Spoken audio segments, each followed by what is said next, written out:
Hi, welcome back to Foliage Loft. My name is Liam. Today we're going to repot this Rhaphidophora Tetrasperma and I'll show you how to attach it to a trellis. This plant is a Rhaphidophora Tetrasperma. It's also commonly referred to as a mini Monstera because of its resemblance to the Monstera deliciosa plant. It is native to Thailand and Malaysia.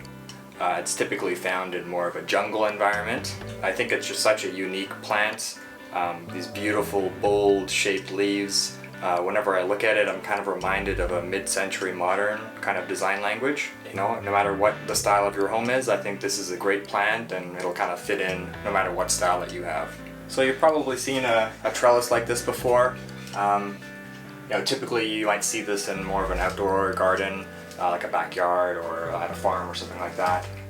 But these guys are becoming more and more popular to use inside. They're a great support system for certain houseplants.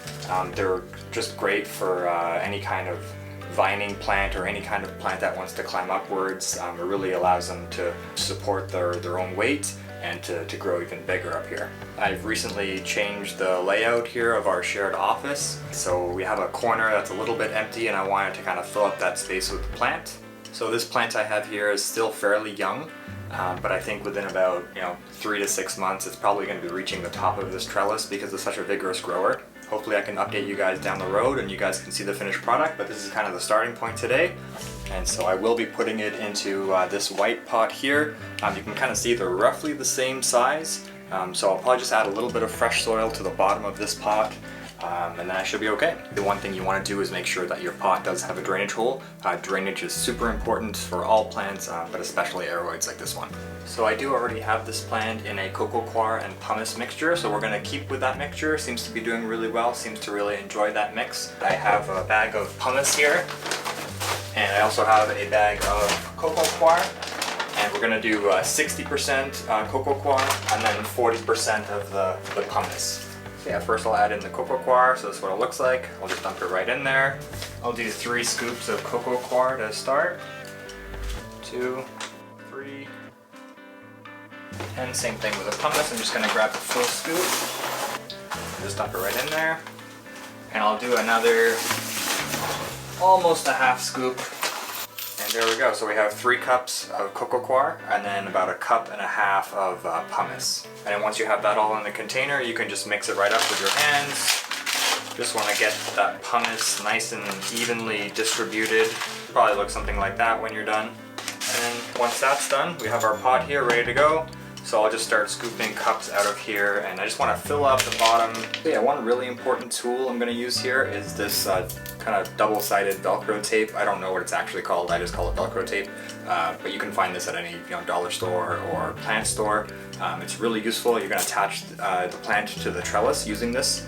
But right now I'm actually going to use it to tie together some of these longer stems here, just to keep them out of the way when I'm pulling the plant out of the soil.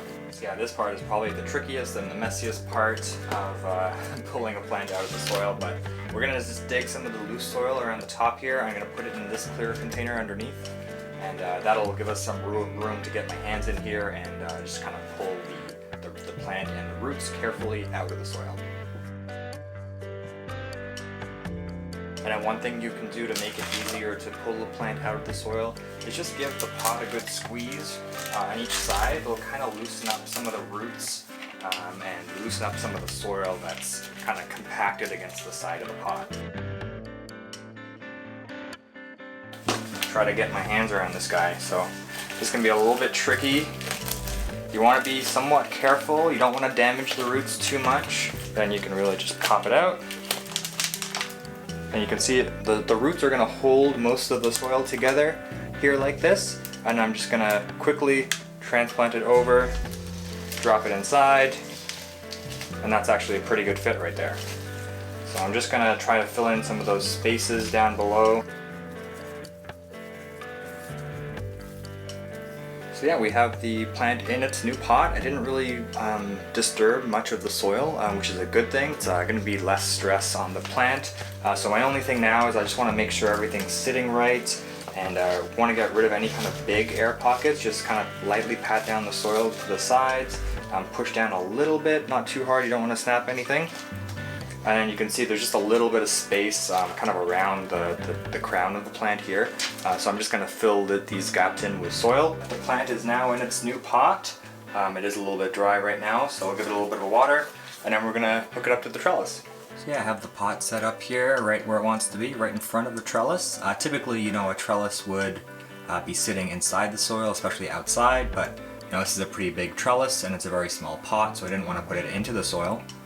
So I just have it resting behind on the floor, and actually this way, if I ever need to move the plant, or you know, if I wanted to water it, I can take the plant off the trellis and move it easily without having to move the trellis along with the plant. So I'm working in a pretty tight corner here, so I'm not going to be able to fit in the frame, but I have my my double-sided Velcro tape here, and we're just going to use this to attach the plant to the trellis. Now the great thing about this is that it's not going to hurt the plant.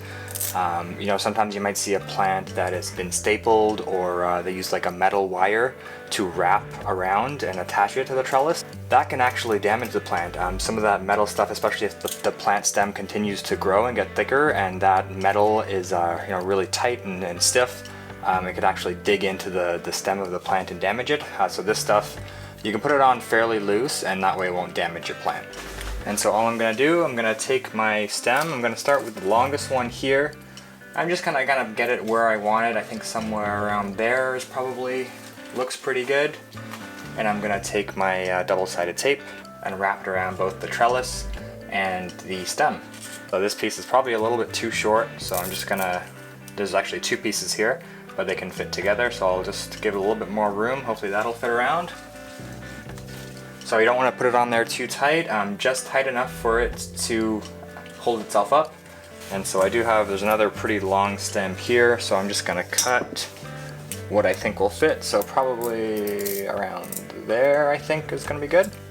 And then I'm going to take my other stem here, and this one I'm going to try to put onto this side. I think that looks okay, so I'm going to wrap it around there. This guy is a little bit shorter over here. I might try to get him very loosely on the bottom here just so he can start crawling up. And these plants actually have these things called aerial roots. You might be able to see one right here. It's really small, but these little aerial roots will come out and attach themselves to any kind of surface. So eventually these roots will attach themselves to the trellis, and eventually, you know, you might not even need this this Velcro tape. In nature, the plant uses these aerial roots to latch on to other plants, or you know, rocks or boulders or whatever, any kind of surface. These aerial roots will come out and grab on, and they also provide another job of collecting oxygen and water for the plant as well. So thanks so much for joining me today on this little project. It's been fun. You can see on the trellis here, the plant has a lot of room to grow, so I'll give you guys a little update in a few months.